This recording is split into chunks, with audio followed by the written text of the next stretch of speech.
Okay, today we got a big, nice piece of red snapper. So what we're gonna do is make a nice little roast red snapper dish with some pretty cool little crispy goujons. And then next up, I'll show you how to make some beautiful little fish cakes for the next day's lunch.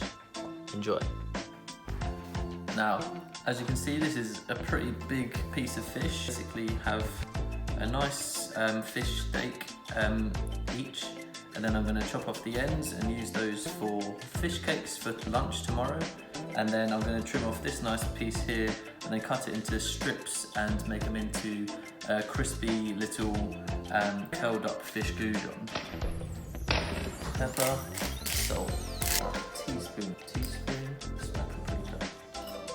It looks very pretty, doesn't it? Nice and pink. Let's go with the fish.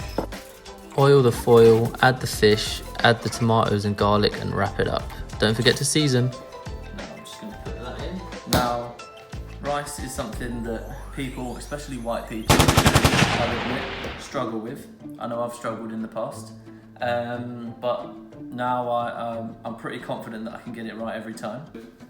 I'm just going to put the kettle on so the water can be already boiling. We've got a pan with a lid. I said I know how to do it. I didn't say I can do it to ice. I still need to wet it at the moment, but maybe not forever. Get 300 mils ready. Pan on the boil.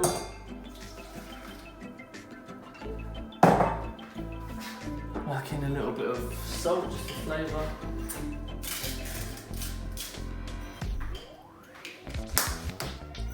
And then water. The rice goes straight in. Lid on. Turn it down. And then time it for 10 minutes. That's all you do, you leave it.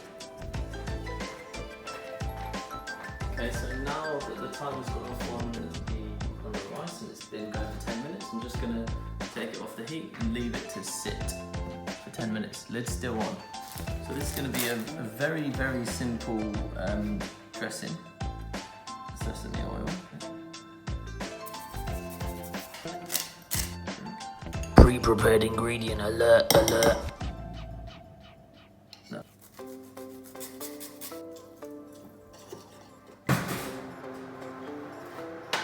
Smells good.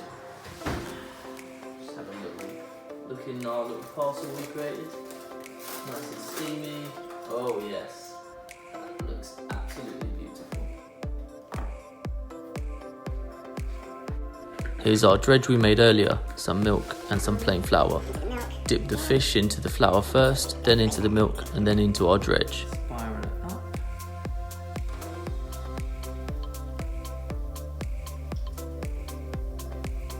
Into the oil.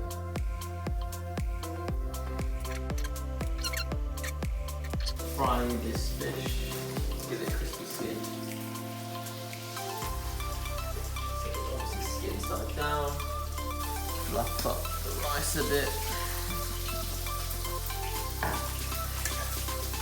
Fluff it nicely, look at that, beautiful rice. Sometimes I put a bit of flavouring in it at this point to make it nice, but I think we've got enough flavour from the drizzle, the glaze. So, fish is now ready, I believe. Quick look, yeah, that looks nice and crispy to me. So I'm just going to flip it, put the skin side up. Now the garlic you don't actually want. You can actually, if I were to leave it in there for a bit longer, it would have pretty much candied and it would be lovely to eat, but not quite enough time, so it's just not going to be very nice to eat on its own. Look at them, they're pretty fun looking. Little crispy bits of fish. I'm going to drizzle a bit over.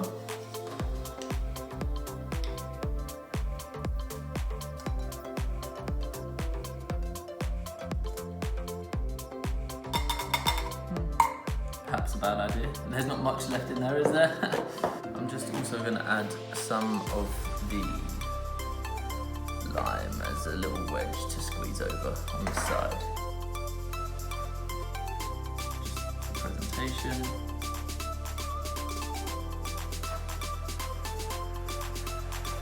Now let's just give it a try. Tell the truth, looks good, doesn't it?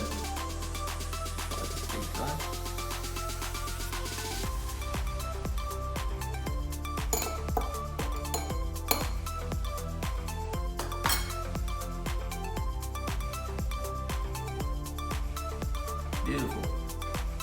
And that's how it's done. Hi everyone, it's Game Chef. I'm back to make the fish cakes after the red snapper I was making yesterday. This is the next day. It is lunchtime and I am absolutely starving. I've not had any breakfast. So, just getting out the red snapper from yesterday that I've kept in the fridge.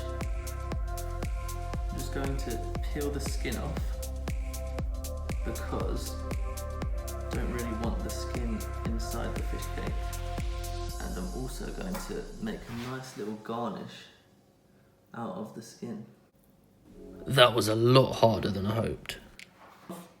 Wow. Much better the second time. Everything always does.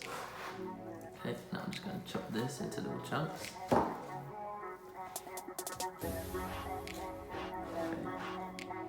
There you go. About half of that. Okay. All these. The stem to go inside the fish cakes for the flavour, and then I'm going to use some of the nicer, prettier, greener bits as just a garnish at the end. There we go. So this will all go in there.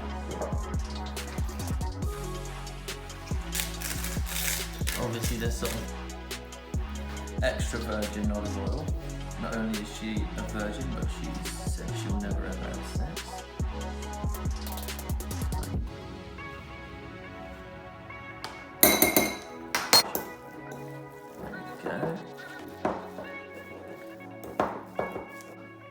Very pretty.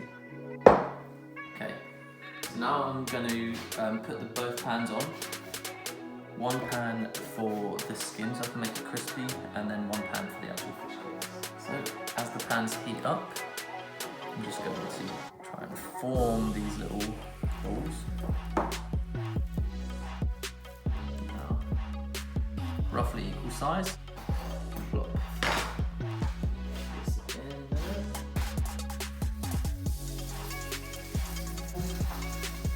So the skins.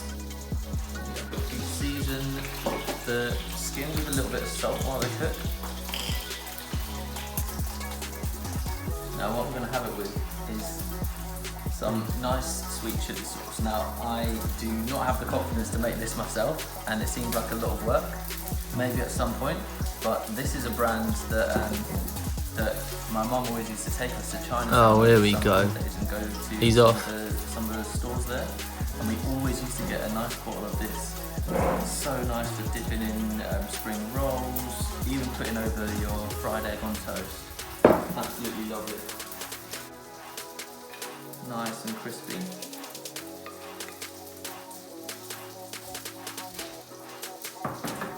Just going to put them on some oil on some kitchen roll to soak up some of the oil. Did any of you ever used to, my mum, when she would ever make a Give chicken it a rest, mate. like a chicken curry, something with lots of chicken thighs.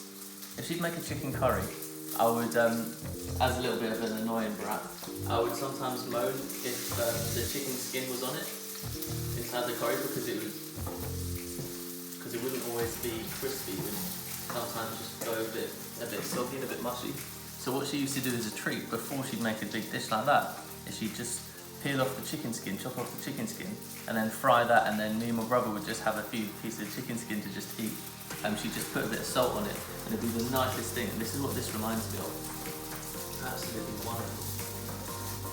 I feel like a kid. Okay. Get these fish cakes look ready. Ooh, oh, that's so pretty.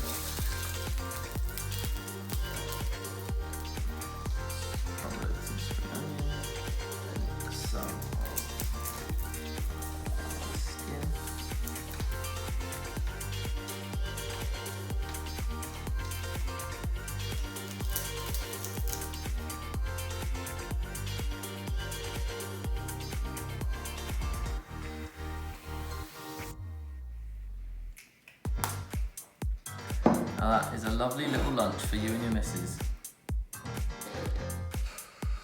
Bloody hell, I talk a lot, don't I? Either way, those tasted amazing.